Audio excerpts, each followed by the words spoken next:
2020 চনৰ 27 ফেব্ৰুৱাৰী তাৰিখে আমি বহিছিলোঁ পাব্লিকেশ্যন বৰ্ডৰ সচিবৰ কথাত আমি কথা পাতি আছিলোঁ।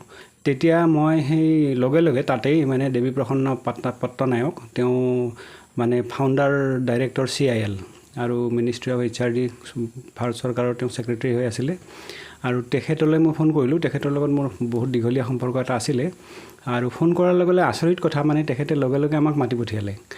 মাতি পঠিওৱাৰ পিছত আমি মাৰ্চৰ 3 তাৰিখে আমি ইয়াৰ পৰা ভুৱনেশ্বৰলৈ যাওঁ। প্ৰমোদ কলিতা ডাঙৰীয়া সচিব প্ৰকাশন পৰিষদৰ আৰু মই পুংখানুপুংখভাৱে আলোচনা কৰা হৈছিলে আৰু অসমীয়া ভাষাটোৱে ধ্ৰুপদী ভাষা মৰ্যাদা পোৱাৰ ক্ষেত্ৰত কিবা যদি মানে আমাৰ দুৰ্বলতা আছে সেইখিনিও আলোচনা কৰা হৈছিলে আৰু সেইখিনি আমি প্ৰমোদ কলিতা ডাঙৰীয়া আৰু আমি তেওঁলোকক পতিয়ন নিয়াইছিলোঁ যে এই ধৰণৰ আমাৰ পৰ্যায় এটা আছে। কালচাৰেল ডিপাৰ্টমেণ্টৰ প্ৰিন্সিপাল ছেক্ৰেটাৰী তেওঁলোকক ওচৰত আমাক লৈ গ'ল আৰু তেওঁলোকে সেই কৰাচপণ্ডেঞ্চবিলাক কেনেকৈ কৰিব লাগে সেই কথাখিনি আমাক জনালে। তাৰপিছত আমি 2019 চনত আমি সেই কথাখিনি আৰম্ভ কৰিলোঁ। আৰম্ভ কৰোঁতে প্ৰকাশন পৰিষদে আমাক আৰু মাননীয় হিমন্ত বিশ্ব শৰ্মা ডাঙৰীয়াই আমাক সেই গোটেই পৰিক্ৰমাত সহায় কৰিলে আৰু তাৰপিছত আমি ডকুমেণ্টখন ৰেডি কৰাৰ কাৰণে এখন কমিটি গঠন কৰিলে।